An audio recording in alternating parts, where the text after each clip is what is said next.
नमस्कार मेरे बब्बर शेरों, मैं प्रिंस कुमार, आपका मेंटर, आपका करियर गाइड। स्वागत करते हैं आपका अपना यूट्यूब चैनल ITT आइकन में।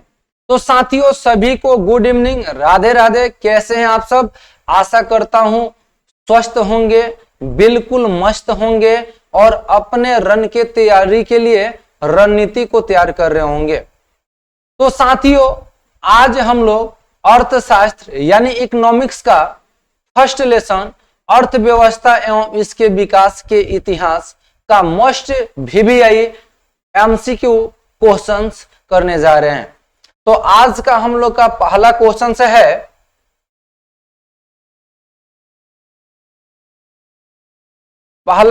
है कि अर्थव्यवस्था के प्राथमिक क्षेत्र का उदाहरण क्या है। पहला ऑप्शन दिया है सेवा क्षेत्र, औद्योगिक क्षेत्र, कृषि क्षेत्र, इनमें से सभी। तो मैं बता दूं, आप लोग इसका जवाब कमेंट करिए, तब तक मैं बता दूं कि अर्थव्यवस्था को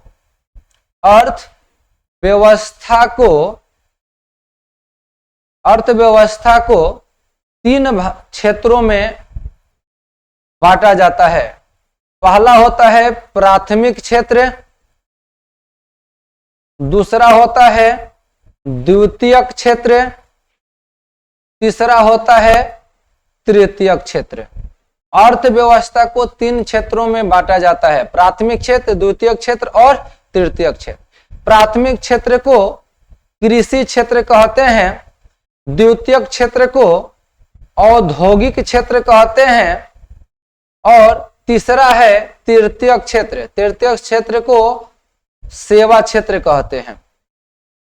कृषि क्षेत्र के अंतर्गत मत्स्य पालन, कृषि पालन आदि आता है। औद्योगिक क्षेत्र के अंतर्गत जितने भी कल कारखाने हैं ये सब आते हैं और सेवा क्षेत्र के अंतर्गत जितने भी बैंकिंग सेवाएं हो गया, हॉस्पिटल हो गया, टीचिंग हो गया, ये सब आते हैं। तो क्वेश्चन था कि अर्थव्यवस्था के प्राथमिक क्षेत्र को क्या कहते हैं। तो अर्थव्यवस्था के प्राथमिक क्षेत्र को कृषि क्षेत्र कहते हैं, यानी ऑप्शन नंबर सी। चलिए नेक्स्ट क्वेश्चन है कि सन 2008 से 9 के अनुसार भारत की औसत प्रति व्यक्ति आय निम्नलिखित में कौन है। ऑप्शन दिया है 15,444 रुपया, आगे दिया है 2,55,264 रुपया, 62,45,254 रुपया, 25,494 रुपया। तो इसका राइट आंसर है 25,494 रुपया, यानी इसका करेक्ट आंसर होगा ऑप्शन नंबर डी। चलिए नेक्स्ट क्वेश्चन की ओर हम लोग बढ़ते हैं। क्वेश्चन है कि राष्ट्रीय विकास परिषद, बहुत ही VVI क्वेश्चन है। राष्ट्रीय विकास परिषद का गठन कब हुआ था। ऑप्शन दिया है 1953 ईस्वी में, 1952 ईस्वी में, 1951 ईस्वी में, 1954 ईस्वी में।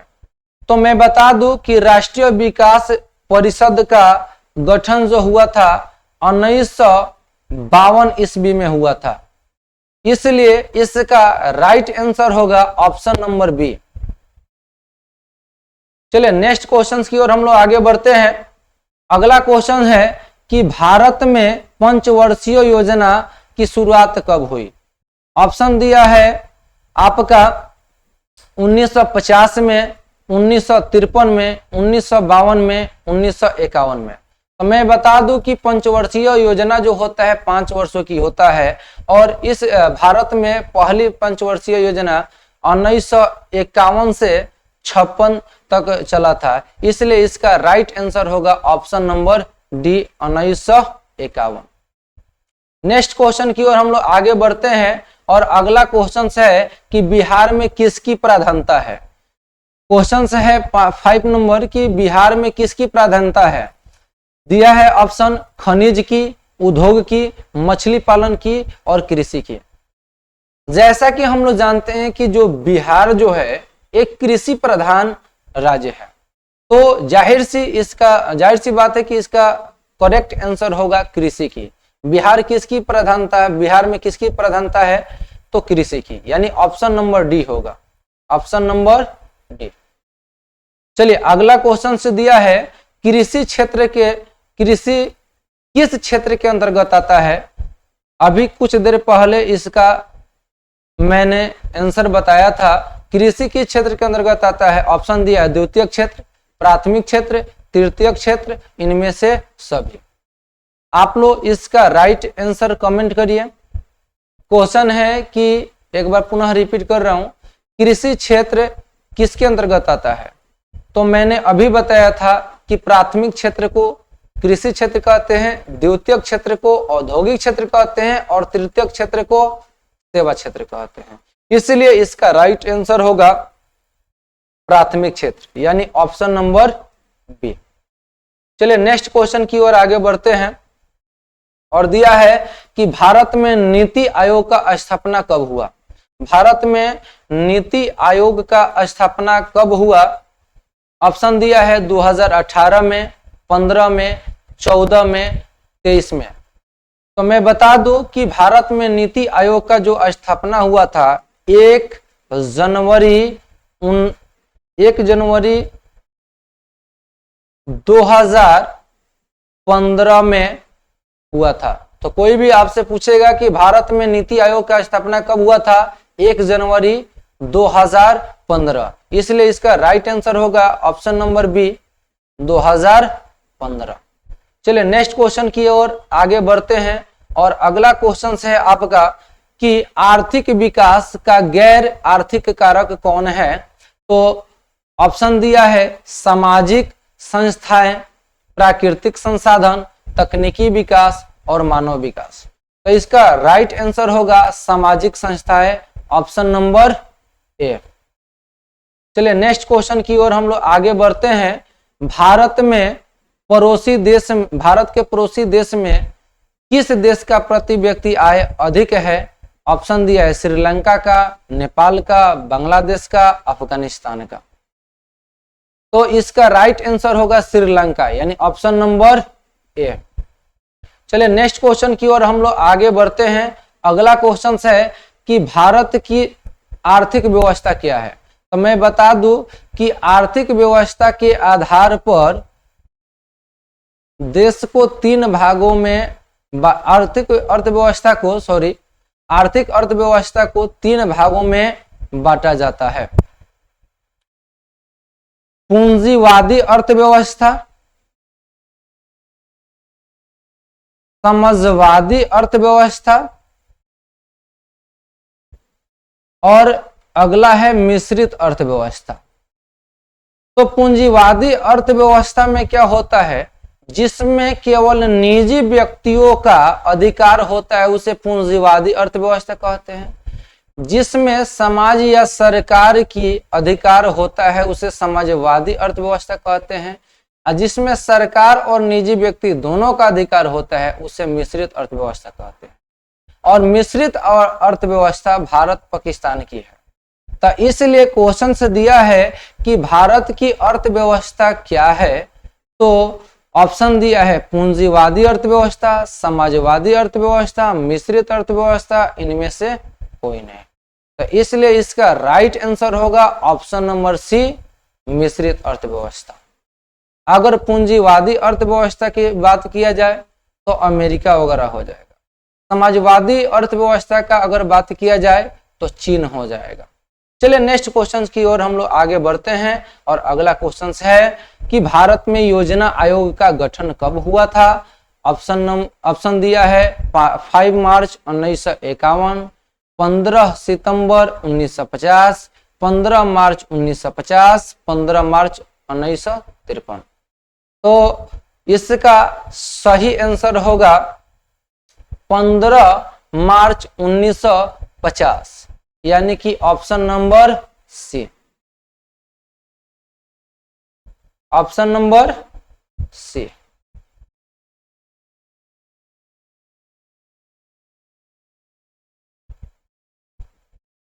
चलिए नेक्स्ट क्वेश्चन की ओर हम लोग आगे बढ़ते हैं। अगला क्वेश्चन है कि मिश्रित अर्थव्यवस्था का उदाहरण है। तो मिश्रित अर्थव्यवस्था का उदाहरण कौन है। तो अभी मैंने बताया है, ऑप्शन दिया है आपका चीन, पाकिस्तान, अमेरिका, भारत। तो मिश्रित अर्थव्यवस्था का उदाहरण आपका भारत है। अगला क्वेश्चन हम लोग देखते हैं, अंग्रेजों ने भारत को क्या किया? अंग्रेजों ने भारत को क्या किया? ऑप्शन दिया है, विकास किया, शोषण किया, ए और बी दोनों, इनमें से कोई नहीं।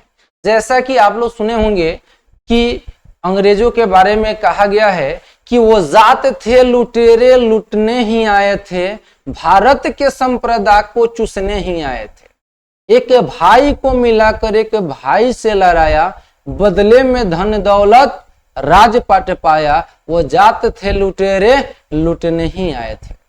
तो इसलिए यहाँ पे विकास की तो बात ही नहीं किया जा सकता है। इसलिए इसका राइट आंसर होगा, अंग्रेजों ने भारत को क्या किया? शोषण किया। यानी इसका राइट आंसर होगा ऑप्शन नंबर बी। चलिए नेक्स्ट क्वेश्चन की ओर आगे हम लोग बढ़ते हैं, और अगला क्वेश्चन से है कि निम्नलिखित में कौन पिछड़ा राज्य कहा जाता है? निम्नलिखित में कौन पिछड़ा राज्य कहा जाता है? ऑप्शन दिया है दिल्ली, पंजाब, केरला, बिहार। तो इसका सही आंसर होगा बिहार। बिहार में एक आता है बीमारू राज्य, बीमारू राज्य के अंतर्गत भी बिहार आता है, इसलिए पिछड़ा राज्य कौन है? तो बिहार है। यानी ऑप्शन नंबर आपका डी। चलिए नेक्स्ट क्वेश्चन की ओर हम लोग आगे बढ़ते हैं, और अगला क्वेश्चन है आपके सामने कि किस क्षेत्र को तृतीयक क्षेत्र के नाम से जाना जाता है? पहला क्वेश्चन में ही मैंने बताया था, प्राथमिक क्षेत्र को कृषि क्षेत्र कहते हैं, द्वितीय क्षेत्र को औद्योगिक क्षेत्र कहते हैं, और तृतीय क्षेत्र को सेवा क्षेत्र कहते हैं। तो ऑप्शन दिया है कृषि क्षेत्र, औद्योगिक क्षेत्र, सेवा क्षेत्र, इनमें से कोई नहीं। तो इसका राइट आंसर क्या होगा आप लोग कमेंट करें। चलिए इसका जो राइट आंसर होगा, तृतीय क्षेत्र को सेवा क्षेत्र कहते हैं, ऑप्शन नंबर सी। चलिए अगला क्वेश्चन की ओर हम लोग आगे बढ़ते हैं, और अगला क्वेश्चन से है कि किस क्षेत्र को द्वितीय क्षेत्र कहते हैं? इसका भी आंसर अभी पिछले क्वेश्चंस में ही मैंने बताया है, तो इसलिए समय नहीं लूंगा। द्वितीय क्षेत्र को और किस नाम से जाना जाता है? तो औद्योगिक क्षेत्र से, यानी ऑप्शन नंबर ए। चलिए आगे हम लोग बढ़ते हैं, और आगे दिया है कि बिहार के कितने प्रतिशत जनसंख्या अपने जीवन यापन के लिए कृषि पर निर्भर करता है? ऑप्शन दिया है 50%, 80%, 100%, 70%। तो मैं बता दूं कि इसका जो आंसर है, कहीं पे 86% भी देखने को मिलेगा, किसी कहीं पे 80% भी देखने को मिलेगा। तो इसलिए इसके आसपास अगर ऑप्शन में देखते हैं आप लोग, तो वो आप लोग टिक आउट कर लीजिएगा। इसलिए इसका राइट आंसर होगा ऑप्शन नंबर बी, 80%। चलिए नेक्स्ट क्वेश्चन की ओर हम लोग आगे बढ़ते हैं, और अगला क्वेश्चन है कि अर्थव्यवस्था को मुख्यतः कितने भागों में बांटा जाता है? तो अर्थव्यवस्था को मुख्यतः 3 भागों में बांटा जाता है। कौन कौन? तो आप लोग को पता है, प्राथमिक क्षेत्र, द्वितीय क्षेत्र, और अर्थव्यवस्था को 3 भागों में बांटा जाता है, पूंजीवादी अर्थव्यवस्था, समाजवादी अर्थव्यवस्था और मिश्रित अर्थव्यवस्था। यानी इसका राइट आंसर हो जाएगा ऑप्शन नंबर सी। भारत में प्रथम पंचवर्षीय योजना कब तक चला था? तो 53 से 58 तक, 54 से 59 तक, 51 से 56 तक, 55 से 60 तक। तो अब मैं बता दूं कि प्रथम पंचवर्षीय योजना 1951 में लागू हुआ था, और पंचवर्षीय योजना जो है 5 वर्षों का योजना है। तो 51 में 5 हम लोग प्लस करेंगे तो 56 हुआ, इसलिए इसका राइट आंसर होगा ऑप्शन नंबर सी, 51 से 56 तक। अगला क्वेश्चन है कि कौन सा देश विकसित अर्थव्यवस्था का उदाहरण है? जैसा कि आप लोग जानते होंगे कि वैसा देश जिसकी अर्थव्यवस्था अधिक हो, जहां की जिसका प्रति व्यक्ति, वैसा देश जहां की प्रति व्यक्ति आय सर्वाधिक हो, वैसा देश जहां का वैसा देश जहां का प्रति व्यक्ति आय सर्वाधिक हो, उसे विकसित अर्थव्यवस्था कहते हैं। तो सबसे ज्यादा ऑप्शन दिया है भारत, पाकिस्तान, नेपाल, अमेरिका। तो इसका राइट आंसर हो जाएगा डी, अमेरिका। चलिए नेक्स्ट क्वेश्चन की ओर आगे बढ़ते हैं। अगला दिया है कि सब्जी उत्पादन में देश में बिहार का स्थान क्या है? चौथा, तीसरा, दूसरा, पहला। तो इसका राइट आंसर हो जाएगा दूसरा, ऑप्शन नंबर सी। चलिए नेक्स्ट क्वेश्चन की ओर हम लोग आगे बढ़ते हैं। नरेगा या मनरेगा के अंतर्गत ग्रामीण मजदूरों को साल में कम से कम कितने दिनों के लिए रोजगार देने की व्यवस्था है? तो मैं बता दूं कि नरेगा को ही हम लोग राष्ट्रीय ग्रामीण रोजगार गारंटी योजना के नाम से भी जानते हैं।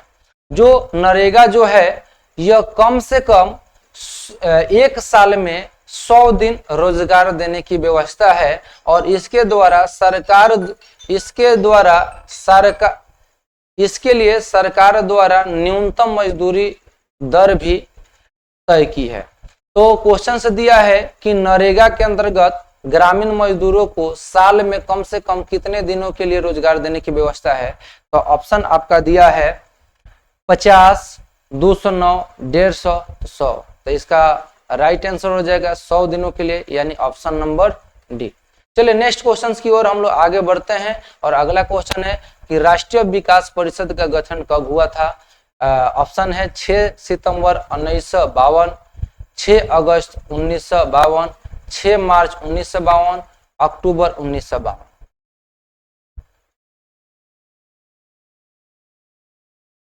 क्वेश्चन से राष्ट्रीय विकास परिषद का गठन कब किया गया था? तो इसका राइट आंसर क्या होगा आप लोग कमेंट करें। तो इसका जो राइट आंसर होगा आपका ऑप्शन नंबर बी, 6 अगस्त 1952, यानी ऑप्शन नंबर।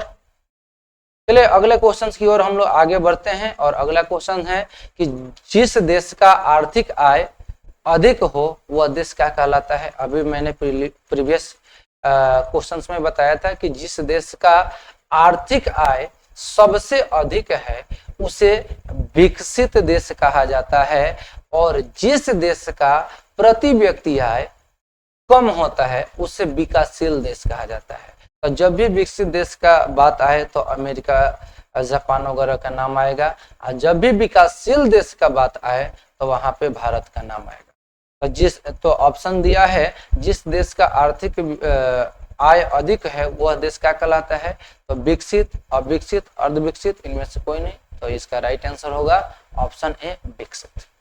चलिए अगले क्वेश्चन की ओर हम लोग आगे बढ़ते हैं। अगला क्वेश्चन है कि बैंक किस क्षेत्र के अंतर्गत आता है? तो ऑप्शन दिया है द्वितीय क्षेत्र, तृतीय क्षेत्र, प्रथम क्षेत्र, इनमें से कोई नहीं। प्रथम क्षेत्र को हम लोग कृषि क्षेत्र कहते हैं तो ये होगा नहीं। द्वितीय क्षेत्र को औद्योगिक क्षेत्र कहते हैं, ये भी नहीं होगा। तो आपका लास्ट बच रहा है तृतीय क्षेत्र। तृतीय क्षेत्र को ही सेवा क्षेत्र कहते हैं, सेवा क्षेत्र के अंतर्गत ही बैंक सेवा आदि को भी रखा गया है। तो इसलिए इसका राइट आंसर होगा तृतीय क्षेत्र, यानी ऑप्शन नंबर बी। अगला क्वेश्चन है योजना आयोग के अध्यक्ष कौन होते हैं? बाबू मोस्ट इंपोर्टेंट क्वेश्चन है, बहुत बार एग्जाम में पूछे जाने वाले क्वेश्चन है। तो योजना आयोग का जब भी अध्यक्ष पूछेगा तो ऑप्शन दिया है प्रधानमंत्री, रक्षा मंत्री, मुख्यमंत्री, गृह मंत्री। तो आप लोग को याद रखिएगा कि योजना आयोग का जो अध्यक्ष होता है, योजना आयोग का जो अध्यक्ष होता है वो आपका बाबू प्रधानमंत्री होते हैं, प्रधानमंत्री होते हैं। यहाँ पे एक और क्वेश्चन पूछा जाता है कि योजना आयोग के प्रथम अध्यक्ष कौन थे? तो जो प्रथम राष्ट्रपति थे वही आपका योजना आयोग के प्रथम आयोग के प्रथम अध्यक्ष थे। अभी फिलहाल में पूछेगा कि योजना आयोग के प्रथम अध्यक्ष कौन है? तो नरेंद्र मोदी होगा। इस प्रकार से भी क्वेश्चन एग्जाम में पूछा गया है। तो चलिए हम लोग नेक्स्ट क्वेश्चन की ओर बढ़ते हैं और अगला क्वेश्चन से है योजना आयोग में सदस्यों की संख्या कितना होता है? ऑप्शन दिया है 9, 8, 6, 10। 9, 8, 6, 10। तो इसका राइट आंसर होगा 8, यानी ऑप्शन नंबर बी। इसका ऑप्शन नंबर बी होगा। अब अगला क्वेश्चन से है कि नरेगा का कार्यक्रम है, नरेगा का कार्यक्रम है राज्य स्तर पर, राष्ट्रीय स्तर पर, विकास विश्व स्तर पर इनमें से कोई। तो नरेगा जो है यह एक राष्ट्रीय स्तर पर कार्यक्रम है, यानी ऑप्शन नंबर बी हो जाएगा 28 का बी। अगला क्वेश्चन से है बिहार में आर्थिक पिछड़ेपन होने का कारण क्या है। ऑप्शन दिया है जनसंख्या वृद्धि, बाढ़, औद्योगिक पिछड़ेपन, इनमें से सभी। तो आपको मैं बता दूं कि बिहार एक कृषि प्रधान देश है और यहाँ की जो जनसंख्या है बहुत ही तेजी से बढ़ रहा है और बाढ़ और सूखा बिहार का सबसे बड़ा रोग है और यहाँ पे औद्योगिक आजकल के युग में भी औद्योगिक का विकास नहीं हुआ है, इसलिए बिहार के पिछड़ेपन होने का आपका जनसंख्या भी है, बाढ़ भी है, औद्योगिक पिछड़ेपन भी है, इसलिए आपका ऑप्शन नंबर डी होगा। बिहार का आर्थिक पिछड़ेपन होने का कारण क्या है, इनमें से सभी हो जाएगा। अगला क्वेश्चन है आर्थिक क्रियाओं का उद्देश्य क्या है। आर्थिक क्रियाओं का यहाँ पे थोड़ा सुधार लीजिएगा। ऑप्शन दिया है मनोरंजन, जीवन यापन, जीवन यापन में भी इधर से होगा, व्यापार, इनमें से कोई नहीं। तो मैं बता दूं, आप लोग पढ़े होंगे अर्थव्यवस्था किसे कहते हैं, तो अर्थव्यवस्था उस आर्थिक अर्थव्यवस्था को कहते हैं जिसके अंतर्गत रहने वाले लोग अपने जीवन यापन के लिए जो भी क्रियाकलाप करते हैं उसे अर्थव्यवस्था कहते हैं। तो यहाँ पे दिया है कि आर्थिक क्रियाओं का उद्देश्य क्या होता है, मनोरंजन नहीं होगा, व्यापार नहीं होगा, जीवन यापन होगा। जीवन यापन के लिए हम लोग आर्थिक क्रिया करते हैं, इसलिए आपका 30 का राइट आंसर होगा ऑप्शन नंबर बी, जीवन यापन। तो आप लोग कमेंट में सब कोई कमेंट करेंगे कि वीडियो कैसा लगा, उसके बाद से सारे बच्चे सब्सक्राइब कर देंगे चैनल को, सारे बच्चों को शेयर कर देंगे। तब तक के लिए जय हिंद, मिलते हैं हम लोग नेक्स्ट क्लास में। That's all.